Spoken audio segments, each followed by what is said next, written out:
The maintenance tunnel was barely wide enough for two people.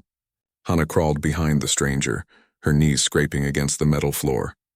Behind them, she could still hear the sounds of battle, plasma fire and Vex clicking echoing through the walls. "Who are you?" she asked as they moved through the darkness. "Kyung," the man replied without looking back. "I fix things. Keep moving." The tunnel curved and split into different directions.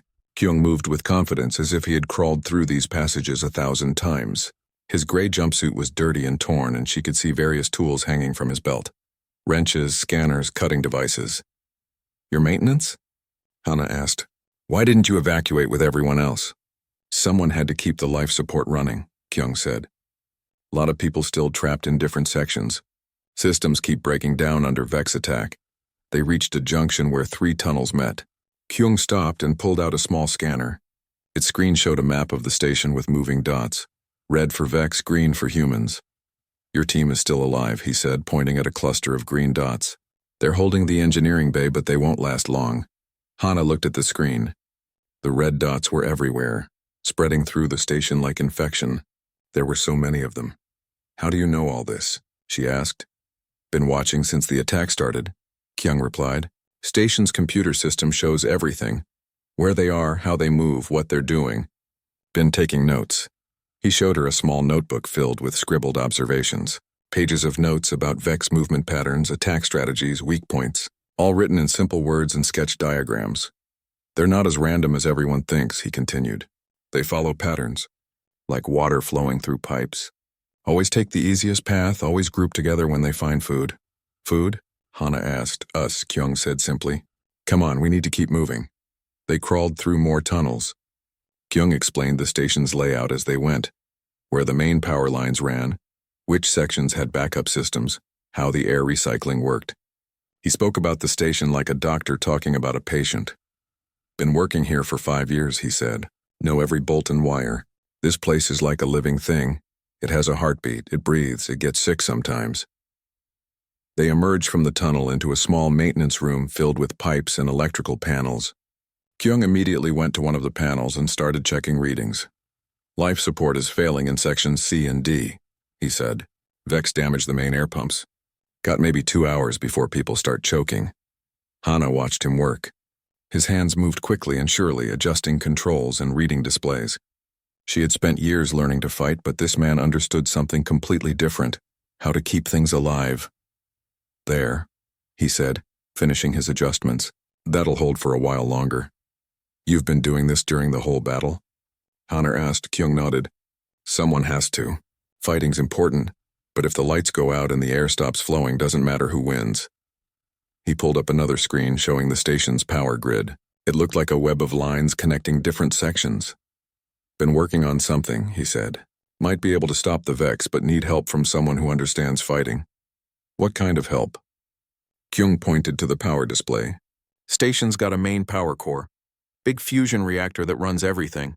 If I can overload it just right, create an electromagnetic pulse, should scramble Vex nervous systems." Hana stared at him. "You want to blow up the reactor?" "Not blow up, overload, different thing. Like turning a flashlight up too bright. Bulb burns out but doesn't explode." He showed her his notebook again, pages of calculations and diagrams. "Been studying Vex biology from security feeds. Their nervous systems use electrical signals just like ours, but different frequency. Right kind of pulse should shut them down like turning off a switch. And the people on the station? Human nervous systems work on different frequency. Should be safe, probably." Hana looked at his notes. The handwriting was messy, but the diagrams were detailed and careful. This maintenance worker had been studying their enemy while her soldiers were just shooting at them. "Probably," she asked. Kyung shrugged. "Never tried it before. But Vex are spreading too fast. Soon they'll have the whole station. Then they'll use it as a base to attack other places." Through the room's small window, Hana could see Vex ships moving between the station's arms like sharks. More ships were arriving every few minutes. Kyung was right. If they didn't stop this here, the attack would spread. "What do you need me to do?" she asked. Kyung smiled for the first time since she'd met him. "Need someone who understands how they fight, when they group together, where they go when they attack. I can handle the technical stuff, but you know combat." He pulled out another tool and started working on a control panel. Sparks flew as he rewired circuits. "This is crazy," Hana said, watching him work. "Yeah," Kyung agreed, "but crazy sometimes works better than normal." As he worked, Hana found herself studying his movements. Every action was precise and purposeful. No wasted motion, no hesitation. He approached problems the same way she approached combat. Analyze, plan, execute. "How long will this take?" she asked. "Couple hours to set up properly," Kyung said. "But we got to do it at exactly the right moment. When most of the Vex are inside the station, before they take control of too many systems." The maintenance room's comm system crackled to life. Through the static, they could hear voices. Her team calling for backup. Civilians crying for help. Station officers trying to coordinate evacuation. "Commander Hana, please respond," came Corporal Tay's voice. "We're running low on ammunition. Need orders." Hana picked up the comm. "Tay, this is Commander. Hold your position. Help is coming." "Sir, where are you? We thought you were dead." "Working on something," she said. "Keep the civilians safe." "That's an order." She put down the comm and looked at Kyung, who was still working with his tools and wires. "Think this will really work?" she asked. "Has to," Kyung replied. "Because if it doesn't, we're all dead anyway." The red warning lights flashed across the bridge of the eternal dawn as Commander Hana checked her weapon one last time. The plasma rifle felt heavy in her hands, its blue energy core humming with familiar power. She had carried this weapon for 3 years. Through 12 major battles against the Vex, it had never failed her. "Commander, the mining station is sending distress signals," reported Lieutenant Day from his console. "Vex forces have broken through their outer defenses." Hana looked at the main screen. Kepler 7 mining station hung in space like a metal flower, its arms reaching out into the asteroid field. Bright flashes showed where Vex ships were attacking the station's hull. The insectoid aliens moved like angry wasps around their target. "How many civilians are still on board?" Hana asked. 300 workers, sir. They're trying to evacuate, but the Vex are jamming their transport ships." Hana felt her jaw tighten. 300 people. Miners, engineers, support staff. People with families back on Earth, just like her brother Minho. She thought of him in his engineering classes, probably working on some project right now, not knowing his sister was about to fight for her life. "Prepare boarding teams," she ordered. "We're going in." The shuttle ride to the station was rough. Vex fighters buzzed around them like angry insects, their weapons leaving bright trails in the darkness. Hana's team of 12 soldiers sat in silence, checking their weapons and equipment. She could see the fear in their young faces, but also determination. She had trained them well. "Remember," she said over the comm system, "the Vex move fast, but they're not smart. They attack in groups, stay together, watch each other's backs, and keep moving. Our job is to buy time for the civilians to escape." The shuttle shook as it landed in the station's docking bay. Through the small window, Hana could see the twisted metal where Vex weapons had torn through the hull. Emergency lights cast strange shadows on the walls. The door opened with a hiss and her team moved out in formation. The station's corridors were dark except for the red emergency lighting. The air tasted of metal and fear. Somewhere in the distance, she could hear the clicking sounds that Vex made when they moved. "Engineering section is this way," said Corporal Tay, checking his scanner. "That's where most of the civilians are trapped." They moved through the corridors carefully. Hana kept her weapon ready, its targeting system painting small dots of light on the walls. The plasma rifle had saved her life many times. Its shots could cut through Vex armor like paper. She trusted it completely. The first attack came without warning. 3 Vex warriors dropped from ceiling vents, their 6 legs carrying them across the walls like spiders. Their black shells gleamed in the red light and their mandibles clicked with hunger. Hana's rifle fired 3 perfect shots. The plasma bolts hit their targets and the Vex fell with smoking holes in their chests. Her team moved forward, stepping over the dead aliens. "Good shooting, Commander," said Private Wu. But Hana frowned. Something felt wrong with the rifle. The energy core was making a different sound, a higher whine that she had never heard before. She checked the power display. Still full charge, but the readings looked strange. They reached the engineering section after fighting through 2 more groups of Vex. The aliens seemed to be everywhere, pouring into the station like water through cracks. Each fight was getting harder. The engineering bay was huge, filled with massive machines that kept the station running. Pipes and cables ran everywhere like metal veins. In the center, behind a makeshift barrier of metal tables and equipment, 30 civilians waited with terror in their eyes. "Thank God," said one of them, a woman with grease on her hands. "We thought nobody was coming." "We're getting you out," Hannah said. "Stay low and stay quiet." But as she spoke, her rifle made a loud crack. She looked down and saw a thin line running through the energy core. The blue light inside flickered like a dying flame. "Commander," whispered Corporal Tay, "we have a problem." Through the bay's main entrance, Vex warriors were pouring in like a black flood. Not 3 or 4 this time, but dozens. Their clicking filled the air like rattling bones.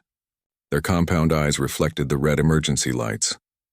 Hannah raised her rifle and pulled the trigger. Nothing happened. The energy core flickered once more and went dark. The weapon that had protected her for 3 years was dead. "Fall back," she shouted to her team. "Protect the civilians." Her soldiers opened fire, their weapons lighting up the bay with plasma bolts, but there were too many Vex. For every alien that fell, 2 more took its place. Her team was running out of ammunition, and the civilians had nowhere to run. Hannah looked at her broken rifle, then at the advancing Vex. She thought of Minho again, studying his engineering books in their small apartment on Earth. He would never know what happened to her. Nobody would. The Vex were getting closer. She could see their mandibles opening and closing, ready to tear flesh. Her team was still fighting, but their shots were getting fewer. Soon it would be over. She closed her eyes and waited for the end.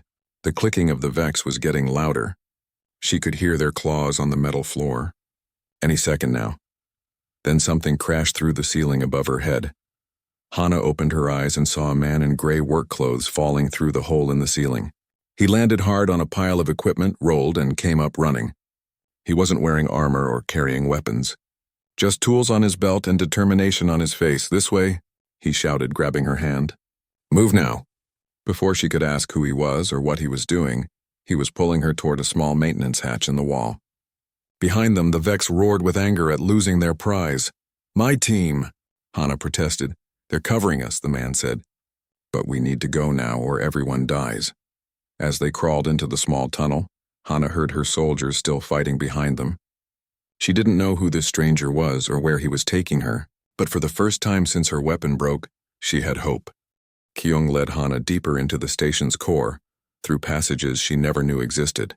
They moved through spaces behind walls, under floors, around the massive pipes that carried power and water throughout the structure. Every few minutes, Kyung would stop at a junction box or control panel, making quick adjustments. "What are you doing?" Hannah asked as he rewired another circuit. "Rerouting power flow," he explained, his hands working quickly with small tools, like changing which roads the electricity takes to get where it's going. Building up charge in the main core. They reached a large chamber that housed the station's central power core. The fusion reactor was huge, a metal sphere surrounded by cooling pipes and control systems. Its deep humming filled the room like a heartbeat. Kyung went immediately to the main control console. The screens showed power levels, temperature readings, and safety warnings. Everything looked normal, but Hannah could see tension in his shoulders. "This is it," he said, "heart of the whole station. If we can make it send out the right kind of pulse, should shut down every Vex on board. And if we get it wrong, station explodes," Kyung said simply. "Everyone dies anyway." Hannah watched him study the control screens. His fingers moved across keyboards, calling up different displays. Power flow diagrams, electrical grid maps, safety protocols. It was like watching a musician play an instrument. "Need to time this perfectly," he continued. "Too early and most of the Vex are still outside. Too late and they'll have taken control of too many systems." He showed her a security feed from his scanner. The station was crawling with Vex now. They moved through corridors in organized groups, not the random swarm she had expected.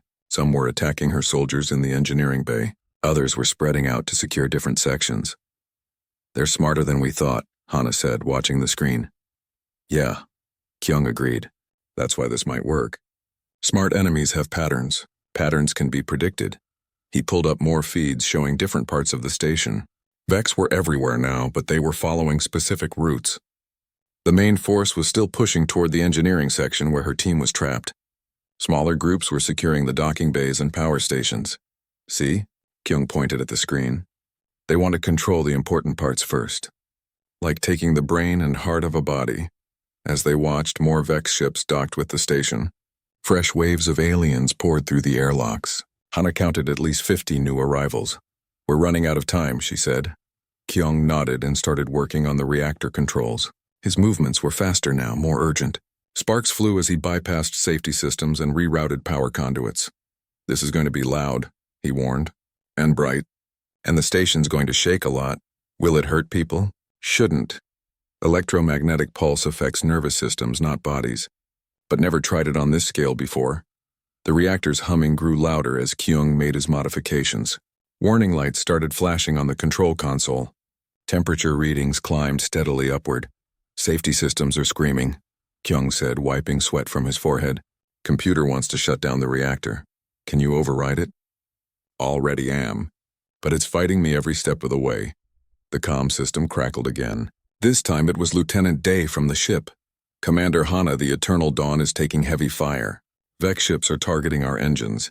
We might have to retreat." Hana grabbed the comm. "Negative, Lieutenant. Hold position. We're about to end this." "Sir, with respect, how?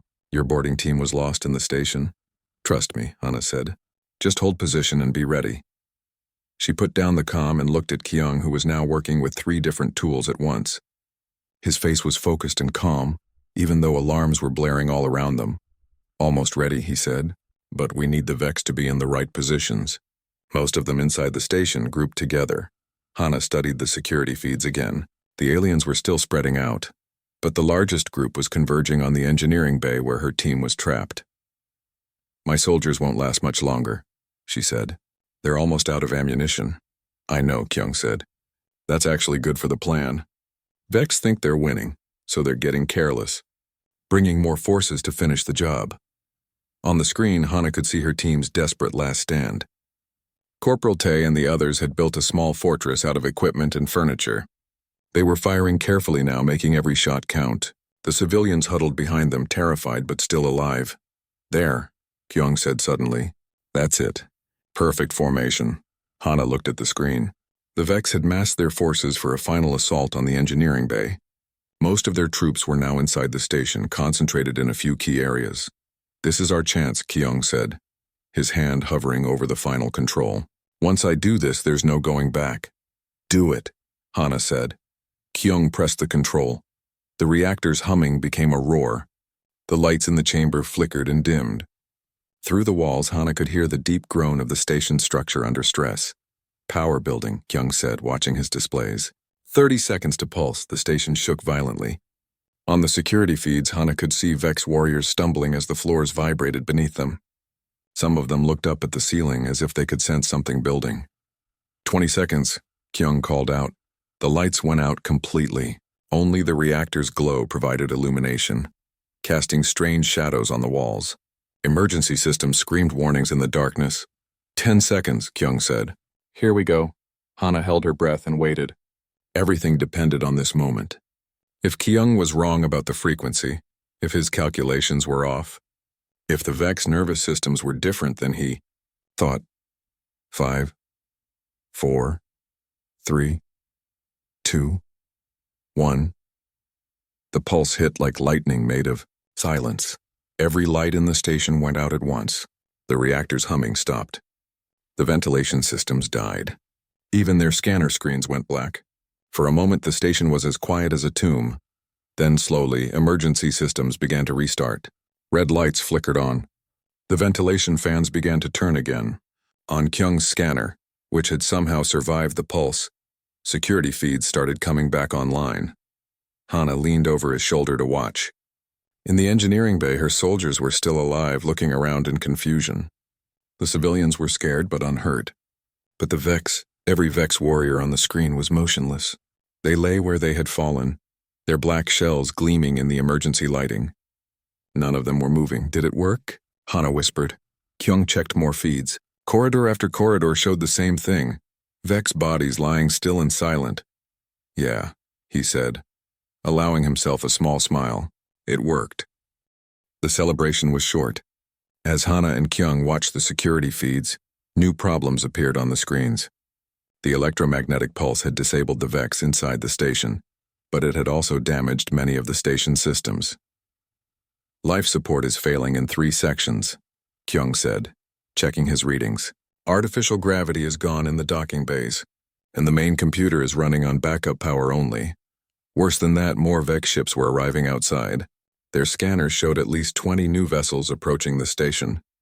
The aliens outside hadn't been affected by the pulse. They'll send more boarding parties, Hana said, studying the tactical display. And this time they'll know something's wrong. Kyung was already working on the damaged systems, his tools moving quickly across control panels. Can probably fix life support, but it'll take time. Gravity generators are completely fried. Those will need replacement parts. The comm system crackled back to life. Voices came from all over the station. Her soldiers reporting in, civilians asking for help. Station officers trying to figure out what had happened.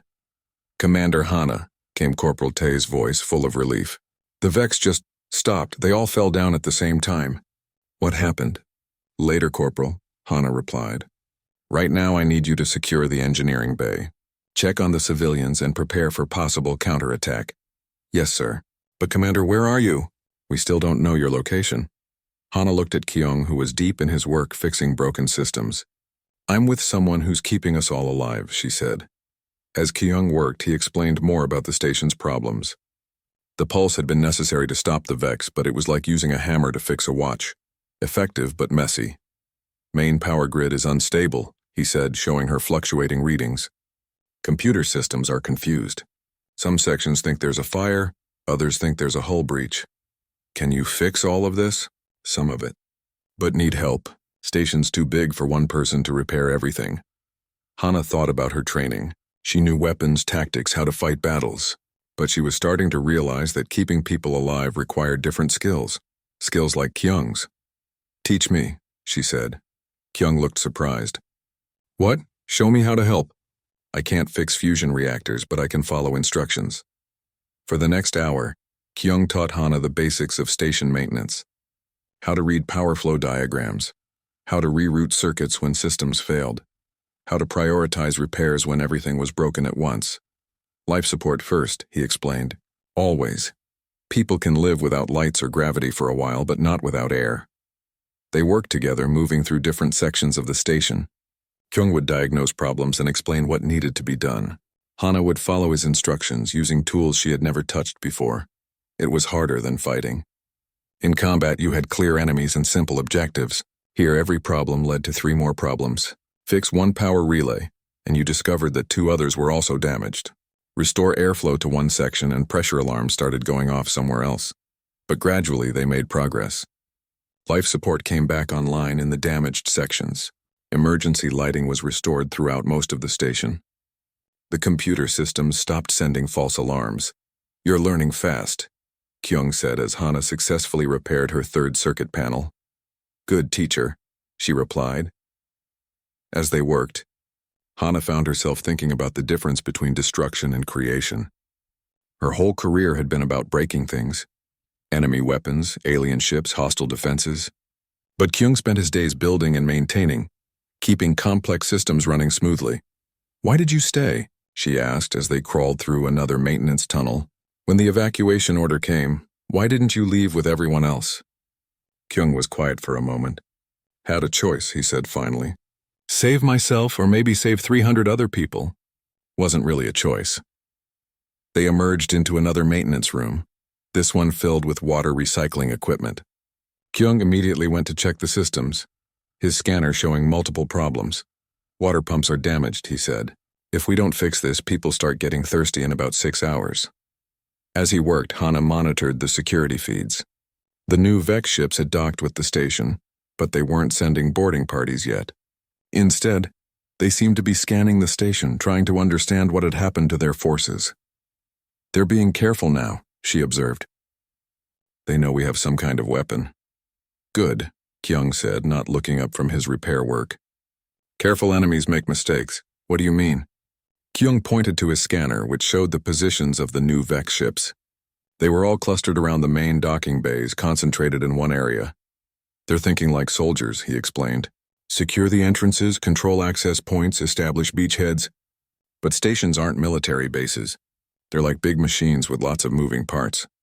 He pulled up a schematic of the station's structure, showing all the different systems and connections. "See these?" He pointed to several small passages that connected to the docking bays. "Maintenance tunnels. Every ship that docks needs power, air, water, waste disposal, all connected to the main station through these service lines. Hana began to understand. You want to attack them through the maintenance systems. Not attack, isolate, cut power to their docking clamps, shut off air to their ships, overload their electrical systems, make them choose between staying connected to our station or breathing their own air. It was brilliant in its simplicity. Instead of fighting the Vex ships with weapons, they could use the station's infrastructure against them. Can you do that from here? Hana asked. Some of it, but need to get to the main docking control room. That's where the primary switches are. Hana checked the security feeds again. The docking control room was 3 levels away, and there were bound to be Vex scouts between here and there. I'll clear the path, she said. You focus on getting the systems ready. With what? Your rifle is still broken. Hana looked around the maintenance room at all the tools and equipment. Power cables, cutting torches, pressurized air lines, chemical cleaning supplies. Maybe she didn't need a weapon. Maybe she just needed to think like Kyung. Teach me how to weaponize a maintenance room, she said. Kyung smiled. Now you're thinking like an engineer. Kyung showed Hana how to turn ordinary maintenance equipment into weapons. A cutting torch became a short-range flamethrower. Pressurized air lines could knock enemies off their feet. Chemical cleaning supplies mixed together created toxic clouds that would burn Vex respiratory systems. Remember, he said as they prepared improvised devices, you're not trying to win a fair fight. You're trying to survive and complete the mission. Hana packed several of the improvised weapons into a maintenance bag. It felt strange to carry tools instead of military equipment, but she was beginning to see possibilities she had never noticed before. The docking control room is 3 levels up, Kyung said, showing her the route on his scanner. Probably some Vex scouts between here and there. They'll be looking for survivors. What about you? What will you be doing while I clear the path? Getting the station ready to cut loose their ships, Kyung replied. Need to reroute power systems, override safety protocols, prepare all the docking clamps for emergency release. They split up at the next junction. Hana took the maintenance tunnels toward the upper levels while Kyung headed deeper into the station's core systems. Before they separated, he gave her a small communicator. Stay in touch, he said. If something goes wrong, need to know immediately. Hana crawled through passages she was now becoming familiar with. The station felt different to her now. Not just a place where people lived and worked, but a complex machine with thousands of interconnected parts. Every pipe and cable had a purpose. Every room served a function in keeping people alive. She reached the 3rd level and emerged into a corridor near the docking control room. Through her scanner, she could see 3 Vex scouts moving through the area. They were different from the warriors she had fought earlier, smaller, more cautious, with better scanning equipment. The first scout was examining one of the motionless Vex warriors from the earlier pulse attack. Hana watched it prod the body with its claws, trying to understand what had happened. This was her chance. She activated one of Kyung's improvised devices, a mixture of cleaning chemicals that created a dense toxic fog when heated. The gas filled the corridor within seconds. The Vex scout began choking and stumbling around blindly. Hana moved quickly through the fog, using a pressurized air line to knock the scout off balance, then finishing it with the cutting torch. The alien fell without making a sound. The second scout was investigating a damaged power junction. Hana used a different approach this time. She found the main power cable feeding that section and carefully removed the insulation. When the scout touched the junction box, electrical current flowed through its body. It convulsed once and collapsed. The third scout was the hardest. It was positioned directly outside the docking control room, alert and watching all approaches. Hana couldn't use gas or electrical traps without alerting it first. Instead, she used the station's own systems. Kyung had taught her how to control environmental functions from maintenance panels. She found the controls for that section's artificial gravity and slowly turned it down to almost nothing. The Vex scout began floating off the floor, confused and disoriented. While it struggled in the low gravity, Hana used her airline to push herself quickly down the corridor. She grabbed the scout and used the cutting torch at close range. In the low gravity, there was nowhere for it to escape. Path is clear, she reported to Kyung over the communicator, entering the docking control room now. Good, I'm ready on this end. Just need you to activate the manual overrides. The docking control room was filled with screens and control panels. Each one showed the status of different docking bays and their connected ships. Hana could see the Vex vessels on the displays. 20 ships of various sizes, all drawing power and life support from the station. I'm looking at a lot of controls, she said to Kyung. Which ones do I need? Find the panel marked Emergency Docking Procedures, Kyung replied. Should be a big red section with protective covers over the switches. Hana found the panel. It had warnings written in 3 languages about the dangers of emergency disconnection. Found it. There are about 30 different switches here. Each one controls a different docking bay. Need to flip them all at the same time or some of the Vex ships will escape. All at once? I only have 2 hands. Look around the room. Should be a master override somewhere. Hana searched the control room until she found it. A single large switch behind a clear protective cover. The label read, Emergency Station Evacuation. Disconnect all docked vessels. Found it, she reported. Perfect. But wait for my signal. I'm still preparing the power surge. While she waited, Hana watched the screens showing the Vex ships. The aliens were still being cautious, keeping their vessels docked while they tried to figure out what had happened to their boarding parties. They had no idea what was coming. Her communicator crackled. Hana, are you seeing this? Seeing what? Look at the tactical display. More Vex ships are jumping into the system. Hana found the long-range scanner display. Dozens of new contacts were appearing at the edge of the system. A whole fleet was coming. How long until they get here? She asked. Maybe 30 minutes. This is our only chance to send a message. What kind of message? The kind that tells every human in this sector how to fight these things. I'm not just cutting power to the docked ships. I'm turning the whole station into a transmitter. Hana felt her heart racing. A transmitter for what? Everything we learned today. How to use electromagnetic pulses against Vex nervous systems. How to turn station infrastructure into weapons. How one maintenance worker and one soldier can defeat an entire invasion force. The scope of what Kyung was planning hit her all at once. This wasn't just about saving one station or defeating one group of enemies. He was trying to change how humanity fought this war. The data package will broadcast to every human ship, station, and colony within 50 light years, Kyung continued. But only if we can generate enough power. And only if we can disconnect these Vex ships at exactly the right moment. I'm ready, Hana said, her hand hovering over the master disconnect switch. Wait for it, Kyung said. Power building now. Station's going to shake again, but not as bad as before. The lights in the control room flickered as massive amounts of energy flowed through the station's systems. On her screens, Hana could see power readings climbing to dangerous levels. Almost there, Kyung reported. 30 seconds. Hana watched the Vex ships on her displays. They were still connected to the station, still drawing power and resources. In 30 seconds, that would change forever. 20 seconds. Get ready. Hana gripped the master switch. Everything they had worked for came down to this moment. 10 seconds. Here we go. The station began to vibrate with barely contained energy. 5, 4, 3, 2. Now, Hana flipped the switch.